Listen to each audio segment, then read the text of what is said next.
What is up, YouTubes? We have a new expansion set with Crimson Vow, which means we have new commander decks to review, and I'm always wondering, when we have new precons, are they worth adding to my collection? Now, you can pick these up for about $35, $40 a piece, or $65 for the pair, seems to be the going rate on the internets. You can head over to Card Kingdom, use my affiliate link so they know I sent you, and pick up one or both, or just the singles you need, whatever you want. Card Kingdom has you covered, and they sponsor the channel. And yeah, you can use my affiliate link. It's a win-win for everybody. Okay, now maybe you're on the fence about these, or you've already made up your mind. Hopefully I can help you settle on a decision or feel better about whatever decision you already made. To do that, in this video, I'm going to go over the questions I typically ask myself before buying a precon. Like, what valuable reprints do we have? What are the new card values, or what cards do I at least hope grow or retain their current value into the future? How strong do they look out of the box? How easily or affordably can they be upgraded or tuned? And the most important question is, does it fit my collection needs or wants with my commander decks? So with that, let's jump over to review the deck list for each precon. And I would recommend, whenever you're going to look at precon decks, go to MTG Goldfish or just Google for MTG Goldfish that precon deck, because I think this is the quickest way for you to wrap your mind around what is happening in each precon deck. They have it broken out by card type. For whatever reason, I just think this is the best way to go about it. Anyway, Innistrad Crimson Vow, we have two precon decks. One is white-blue Spirit Squadron, which is focused on Spirit Tribal Go Wide Beatdown. And then you have black-red Vampiric Bloodline, which is focused on, you guessed it, vampires and blood tokens.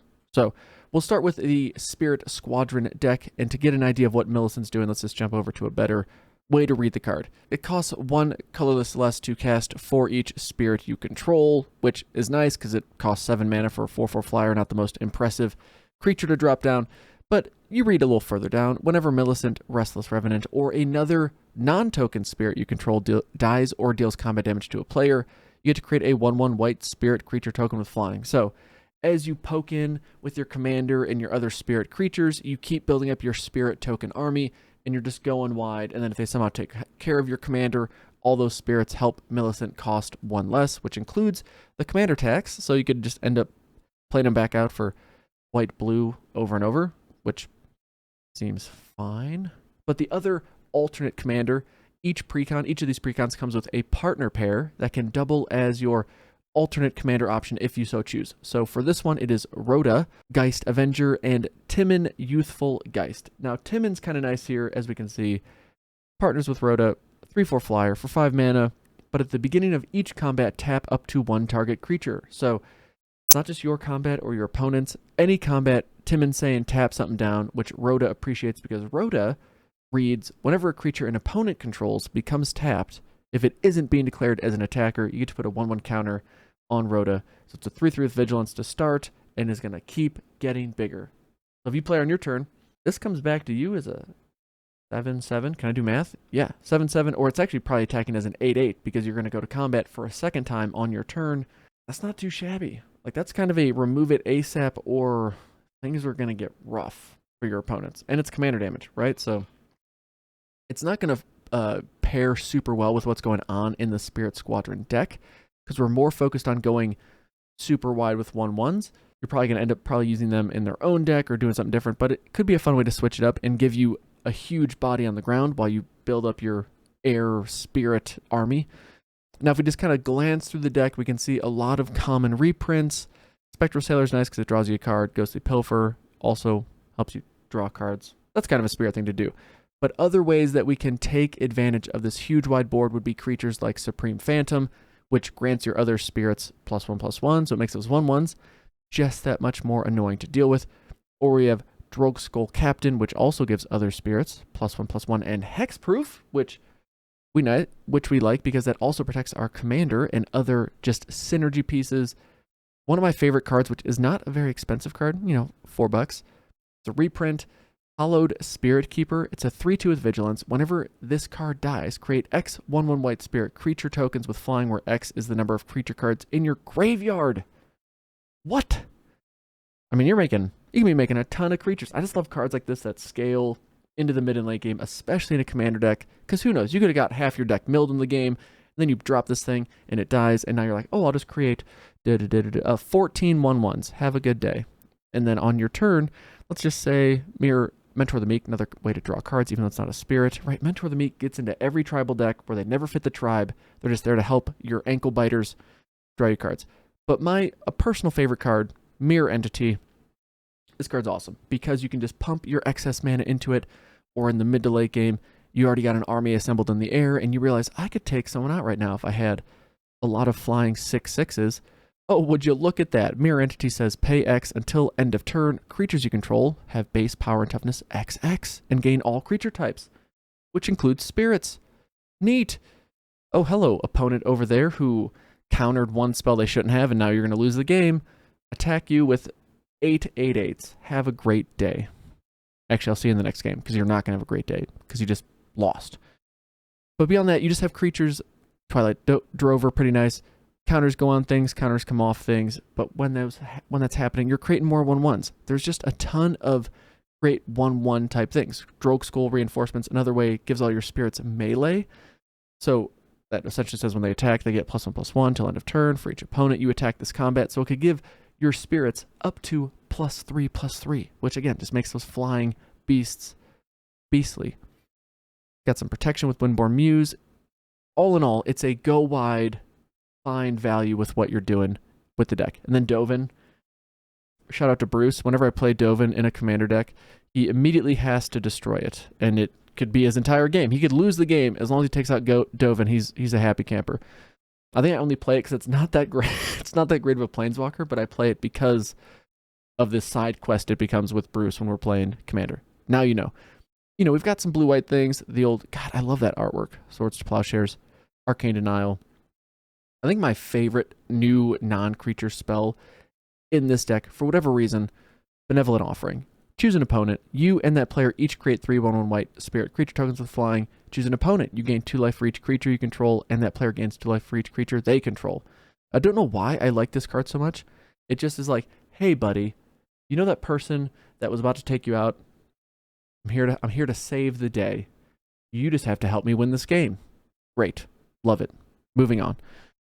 Distant Melody, another awesome card that can help you draw your entire deck because it says choose a creature type, draw a card for each permanent you control of that type. If you have a huge go wide token deck, Distant Melody says draw a lot of cards, which you can always benefit from in Commander. We got some board wipes, and then we have the standard artifacts, Soul Ring, Arcane Signet, some whatever Signet, some cheapo diamonds. These were definitely lab made. A couple lockets, Commander Sphere, Midnight Clock, whatever. Enchantments, these ones I kind of like because you're not just removing your opponent's commander. You're potentially putting them in a situation where they're never going to get their commander back. There's something that, it's not super salty. It's like, dude, all I did was put an enchantment on it. You should have enchantment removal in your deck. And if they don't, they're just all kinds of sad. Anyway, Darksteel Mutation makes it into a pointless 0/1 bug. What else do we have? We have Imprisoned by the Moon, which turns it into a land. Because even if they have a sack outlet, they can't sack their creature because it's a land. So they have to have enchantment removal to get their thing back. And then the lands, Wizards refuses to put any value whatsoever in the land situation. That's just always going to be a pet peeve of mine. Please, like, just throw the shocklands in. Who cares? Something. Put something more valuable in here. I get you don't want to put fetch lands in because you got to sell $200+ booster boxes, but just put something better in here. Please. Okay, moving on. Now we've got Vampiric Bloodline. And this one, you could just do a quick spot check. Oh, Vampiric Bloodline, $160 tabletop. Spirit Squadron, $124. Curious. So if you're looking at the financial piece, which one are you more interested in buying? If they cost the same, Vampiric Bloodline, which they probably don't. I think Vampiric Bloodline's selling for about $5 to $10 more on its own. But anywhere I look online, you can get both these for $65, which all in all seems like a pretty decent deal. Vampiric Bloodline does have some of the more expensive reprints and new cards in it as well, which we'll touch on in more detail here in a second. But let's just make sure we know what's happening in the deck first. So Stefan reads, I'm a 3/2 flyer for 2, a black and a red.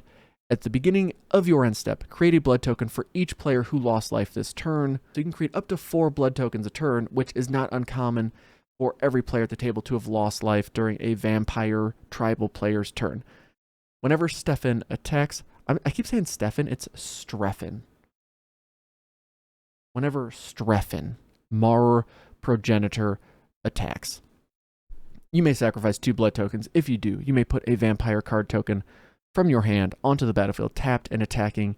It gains indestructible until end of turn, which is great when you're playing big, expensive, fancy vampires, although big, fancy, expensive vampires aren't typically what you find in a vampire deck. You're usually going like ankle bitery status. But when you have a commander who can give you that cheating out, ramping out type of effect, yeah, you can play some more expensive stuff, which we find in this deck. And I'm just going to jump right to the end. Most expensive creature in the deck, Vampiric Dragon. From a mana value standpoint, costs 8 mana. You're not often having 8 mana to just drop down, hard cast a non-hasty creature. But in this deck, Vampiric Dragon, 5/5 flyer, sure, why not? The thing I like about this deck is that there's a couple good reprint value-wise. I love Vampire Tribal. We see some good reprints like Falconwrath Gorger, or I shouldn't say good, but just like old nostalgic ones from what was that, Shadows over Innistrad. Indulgent Aristocrat, always pretty solid 1-drop, because you can pay 2 second creature, put a 1/1 counter on each vampire you control. If anyone out there has ever played Vampire Tribal, you know this tribe can get out of hand quick. You're making a huge board, everything's getting counters, or you're draining your opponent out like Blood Artist loves to do. There's just a lot of ways to make those vampires get bigger and bigger. Cordial Vampire, awesome card for Modern Horizons 1, yeah. Getting reprinted here, really good card.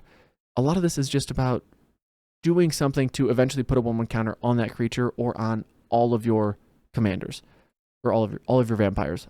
Let me jump to our partner pair, though. It is Camber the Plunderer and Laureen the Diversion. And I love what these two are doing. So let me start with Laureen the Diversion says, I'm a 3/3 first striker for 3 mana. Nice, efficient red creature.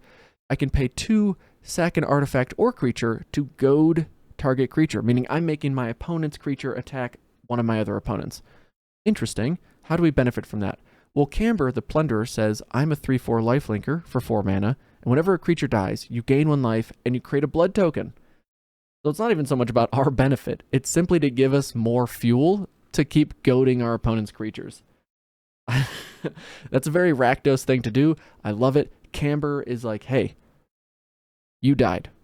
Which means, oh my gosh, knock my mic. Hey, that creature over there died. We gain a life, and I want that blood token. And then Laureen's like, I'll take it from here.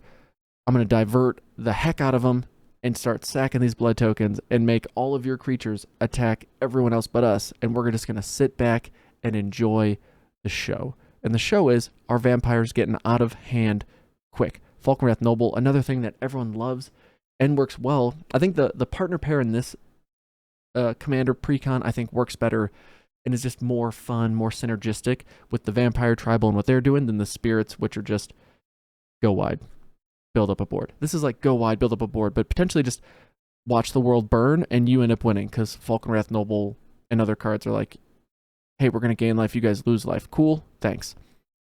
Other cards I like, Sanctum Seeker, some nostalgia from the old Ixalan days. Whenever a vampire you control attacks, could be 1, could be 10, each opponent loses 1 life and you gain 1 life. That's a huge life swing every combat.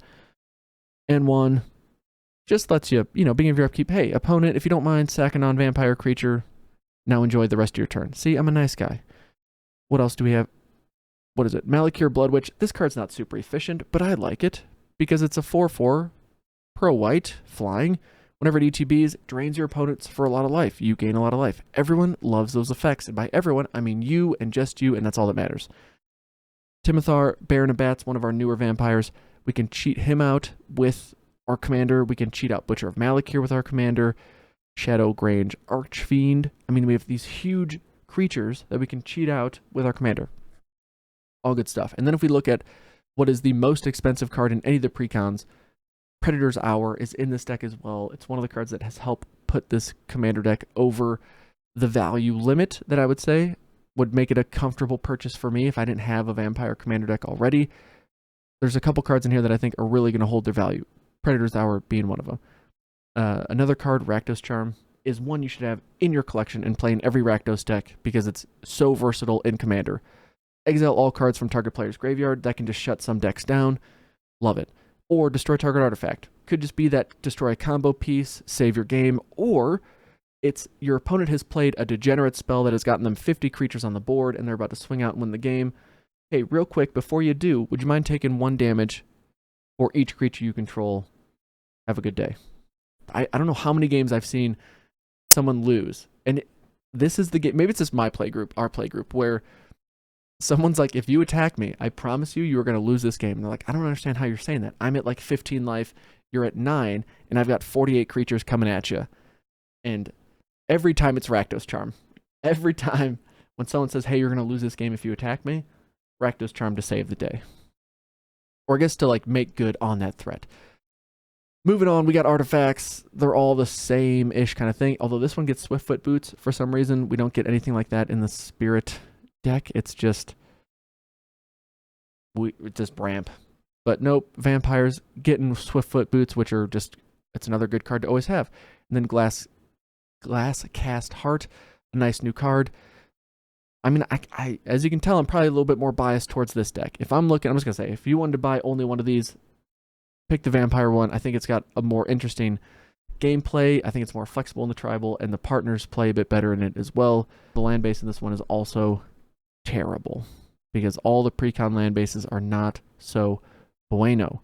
Now let's jump over to MTG Goldfish's prices so we can just get a better idea when it comes to the financial aspect. Yes, these are new decks. They have not been released, but which one is the more financially beneficial option to my collection? What helps me justify, look, it'd be irresponsible for me to not spend $30 to get, what was it saying, $120 worth of value. If I go to Card Kingdom and I buy these in the singles prices, I'd have to spend double that amount. Oh, 3 times that amount. If we look at the most expensive cards in the set, Predator's Hour is the top card, and then Nirkana Revenant, nice little reprint, is also, both of these are in the Vampire deck. And I think Nirkana Revenant will certainly hold its value. It's just such a good card. It's always helpful in a majority of black commander decks. I don't see this card tanking. And if it does tank, I think it's going to come back. Predator's Hour. We should read what Predator's Hour does, right? Why is it the most valuable card? It reads, for 1 in a black, it's a sorcery, till end of turn, creatures you control gain menace, and whenever this creature deals combat damage to a player, exile the top card of that player's library face down. You may look at that and play that card for as long as it remains exiled, and you may spend mana as though it were any mana of any color to cast that spell. So basically, hey, you get a turn where you can swing out with your creatures, exile some cards off the top of players' libraries, and essentially draw those cards and have them at the ready to play for any mana, color, whatever that you have. And you don't have to, the fact that you don't have to spend your entire turn getting this kind of effect, the fact that it's only 2 mana, I just think this card's going to hold its value or just become more and more valuable. The thing I do like, and I don't think it'll become like Dockside Extortionist level valuable, is because it's going to focus on the amount of creatures you're attacking with, which lends itself to tribal decks or go-wide decks, which are ones that I typically enjoy building more than combo decks. But that does cap its ability, because the board wipe would make this card useless. You know what I mean? So the card is going to be good. It's going to retain its value. One more reason why the Vampire deck is the better deck to pick up. Now, if we look at 2 of the more exciting cards as well, more valuable cards when it comes to the newer ones, are our Mythic Rares for this set. So first up, we have Donal, Herald of Wings. Whenever you cast a non-legendary creature spell with flying, you may copy it, except it's a 1/1 spirit version of it in addition to its other types. And you get to do it only once each turn. So this card's looking like it's going to be in the $5 to $10 range. I think there's going to be a lot of combos with this card because you're creating tokens of a creature. Yes, it's only a 1/1 spirit version of it, as long as it's non-legendary and flying. But the fact that you can create multiples of a combo piece, that just seems like it's always going to be an effect that can retain some value. And then Timothar, Baron of Bats, the thing that makes me concerned here is he costs 6 mana. So it's an expensive creature that when he comes into play, not necessarily a ton of value from it. He does have Ward, so your opponent has to discard a card to target him with something neat. And he reads, whenever another non-token vampire you control dies, you may pay 1 and exile it. If you do, create a 1/1 bat creature token with flying. It gains when this creature deals combat damage to a player. Sack it and return the exiled card to the battlefield tapped. Which I just kind of love the flavor of it. My vampire's gone. I have a bat token. But really, that's the vampire. Newsflash, that's our vampire. He's coming back. He's going to bite you in the neck. He's going to steal your life force. And now he's back on the battlefield in his true form to take you out. Now, the last question I think is the most important question is, do these fit in your collection? And I would say if you don't have a white-blue spirits deck, if you don't have a black-red vampires tribal deck, I honestly, I really like both these decks. I think they would be great additions to a collection that doesn't already have a similar type of deck. And if you do have one of these decks, I almost guarantee you're going to find a couple singles in this that you're going to want to add to your deck, because there's just a lot of fun cards, good flavor wins, good, hopefully, tune-ups for whatever power level your playgroup typically has. But the thing I mostly like about these precons is how they're focused around tribes that often get a new card in just about every set that's printed. Vampires, maybe less so, but the vampire cards are a popular tribe. It's not uncommon to have one or even two vampires in a set that has nothing to do with vampires, because they're just a great creature. They have a lot of creative design space to them. I just like vampires. It's my first ever commander deck. I can't say it enough. I'm too biased towards it. I get that.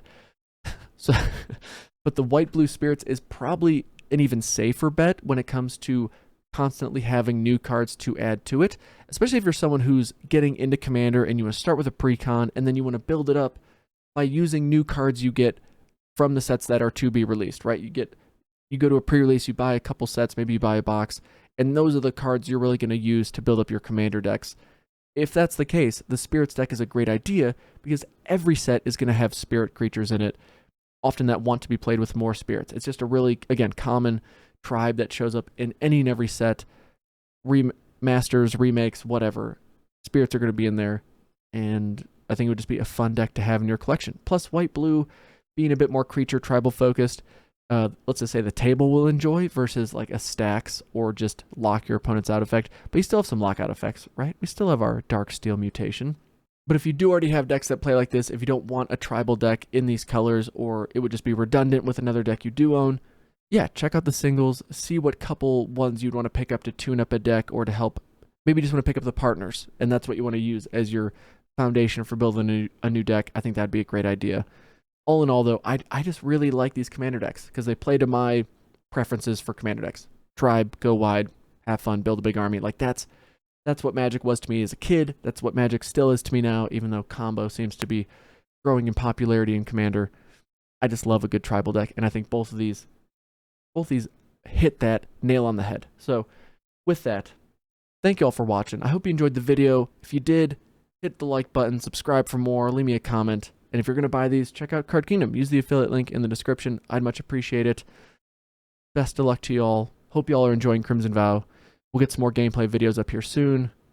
But yeah, that's going to do it for me, folks. Take it easy, and we'll see you in the next video. Peace.